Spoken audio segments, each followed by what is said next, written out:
Un lūk, viņa ir. Viss viņai ir kārtībā. Es raudu! Annai šobrīd ir 16 gadi. Annas diagnoze ir smaga garīga atpalicība. Viņa bez pieauguša cilvēka klātbūtnes principā nav spējīga par sevi parūpēties. Viņa nezina pulksteņa laiku, neatpazīst pulksteni. Ir daudz lietas, kuras viņai ir ikdienā jāatgādina, jābūt klāt. Nezinu, tas pats rīts, jāmostās, jāiet uz skolu, cikos iet transports un tā tālāk. Bet droši vien tā vislielākā problēma, nezinu, tas ir, viņai ir psihozes, tā to varētu nosaukt. Viņa nekontrolē savas emocijas, un tas bieži vien izpaužās kā agresija, vai bļaušana, vai sišana, bet visbiežāk tas notiek tieši ar tuviem cilvēkiem, ar ģimenes locekļiem. Viņa mēdz iesist, bļaut, uzvesties neadekvāti, bet pēc tam, protams, viņa nomierinās, viņa atvainojas, viņa saprot, ka ir noticis, bet viņa to nekontrolē. Anna saslima 1,5 mēneša vecumā. Viņai diagnosticēja meningītu, un mēs kaut kādu periodu bijām slimnīcā. Un mēs jau zinājām, ka tā slimība ir veikusi savu ļauno darbu, tāpēc mēs zinājām, ka noteikti būs kaut kādas komplikācijas. Tad, kad mūs iesauca kabinetā ārsts un pastāstīja, ka Anna iespējams nekad nesteigās, nerunās un tā tālāk, tad, protams, mēs katru dienu dzīvojām ar tādu brīnumu. Jā, un lūk, viņa ir. Viss viņai ir kārtībā. Es raudu! Jā. To es nemāku runāt bez emocijām, tieši to. Bet vispār es baigi turos, jo tajā brīdī, kad mums pateica, kad Anna, kad mums vienkārši pateica, nebūs. Tad laikam cilvēkam ir kaut kāda opcija, viņš kaut ko atslēdz. Vienkārši neko nejūti. Tu vienkārši dzīvo un neko nejūti. Kaut kādu periodu. Jā, pēc tam katra diena auga arvien lielāka, baltāka, gaišāka, jaukāka. Viņa sāka staigāt, runāt, iet uz skolu, parastā skolā. Viss bija kārtībā. Tajā fiziskajā pamatlīmenī, laikam tā sanāk. Protams, viņa kļuva vecāka, viņa sāka atšķirties no vienaudžiem. Viņa joprojām atšķirās ļoti un tā tālāk. Bet paldies visiem un Annai. Tad Annas dusmu uzliesmojumi ir pats grūtākais, pats trakākais, jo nevienmēr visi saprot, ka tam ir pamats. Pat man, zinot katru viņas kustību, un es zinu, ka dusmas viņai no kaut kā sāk rasties, un tad veļās kā lielā bumba, un veļās un aizveļās, līdz kamēr ir tas sprādziens. Bet pat es īsti neprotu, nemāku to apturēt. Nevienmēr un dažreiz man pat liekas, kad viņa kaut kādā brīdī, tad, kad viņa ir izdusmojusies, ka viņai tas ir nepieciešams. Es pat dažreiz ļauju tam iet, es ļauju, lai tas notiek, un tad atkal ir miers. Es bieži vien runāju ar citiem cilvēkiem un apzinos pati. Tam esmu nonākusi, ka pirmām kārtām vienmēr esmu es. Protams, tas nenotika no paša laika sākuma, kad Anna saslima. Protams, ka es biju ar galvu un visu tikai tajā iekšā. Bet tad, kad jau es saprotu, ka es vairs nefunkcionēju, kad es vairs neesmu spējīga, pasmaidīt, paēst, pastaigāt, parunāt, tad es sapratu, ka tomēr pirmām kārtām esmu es, un tikai tad ir tas, kas ir tur.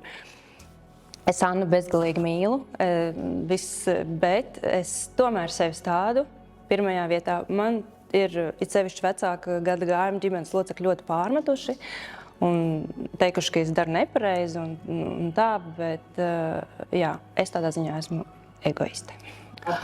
Es tik daudz esmu apzinājusies un sapratusi, pateicoties Annai. Anna man ir iemācījusi tieši to, ko laikam raksta gudrās grāmatās, priecāties par mazām lietām. Viņa priecājas kā mazs bērns, un es priecājos viņai līdzi, jo man nav variantu, man nav. Un tad es domāju, jā, ka cilvēki, viņi daudzi dzīvo, nesaprotot, neapzinoties to, ka jā, tās daudzās laimīgās lietas ir ļoti vienkāršās lietās, tiešām ļoti vienkāršās. Jo tā, kad tu redzi to apakšu, tad tu tikai vari saprast, kas ir tā augša, tā laikam, nezinu. Vēl viena lieta, kas ir svarīga un ko vajadzētu zināt cilvēkiem parastajiem, ka nevienmēr visi bērni, kas uzvedās slikti sabiedriskā transportā, veikalā, uz ielas, vienalga, ka viņi nav izlutināti bērni, kaut kā no malas droši vien tā izskatās. Kad jā, pasaule ir dažāda, un mēs nekad nezinām, kas tam cilvēkam tiešām kaiš. Un man ir miljonus reizes gribējies izvilkt viņas apliecību un kādam parādīt, bet tad es saņemu sev rokās, domāju, gan jau. Nesaprot. Jā, un vēl Anna ir, tā kā viņai ir tā kā atpalicība, nevis tā kā, bet atpalicība. Viņa nav paškritiska, līdz ar to viņa var, pieņemsim, sabiedriskā transportā braucot, sākt uz kādu ļoti skatīties un nenovērsties. Piemēram, viņai ir ieinteresējis kaut kāda cilvēka, nezinu, izskats vai runa, vienalga, viņa, piemēram, skatās, un tad tāda reakcija no citiem cilvēkiem ir, ko tu lūri, vai ko tu blendzi, vai kas tev ir, kas tu, tā kā. Mums arī liekas tā dīvaini tiešām, ka tā mēs tādi esam visi agresīvi, nesaprotoši. Cilvēks aizdomājās, skatās. Varbūt šis ir ļoti skaists un viņi skatās. Ar Annu ir tas, ka Anna piedzima vesels bērns, skaista meitenīte Anna. Un, attiecīgi, viņas diagnoze ir iegūsta dzīves laikā, ko nevar noteikt ārēji un vizuāli. Un tā ir arī tā, jo, ja mēs redzam bērnu ratiņkrēslā vai, pieņemsim, autistu, dažāds mums ir slimības, viņas ir dažādas, ja? Bet tad, kad to redz cilvēks, viņš uzreiz attiecās ar tādu pietātu, sapratni un izklājas sarkanā paklājiņu, un šim bērņam visu drīkst. Ar Annu, diemžēl, tā nav, jo izskatās viņa pēc parasta izlaista pusauģa. Ak, Dievs, manas lielākās bailes. Ko viņa darīs tad, kad mēs nebūsim, protams. Es par to iedomājoties, es ļoti reti, kad raudu. Šodien saraudāju. Mēs nebūsim. Viņa paliks viena. Es vispār to nevaru aptvert, es nevaru to iedomāties, es nezinu kā. Annai nav brāļu un māsu. Jā, no tā man ir nenormāla baila. Šos bērnus ar īpašām vajadzībām valsts atbalsta. Ir gan finansiāli, gan arī dažādos citādos veidos.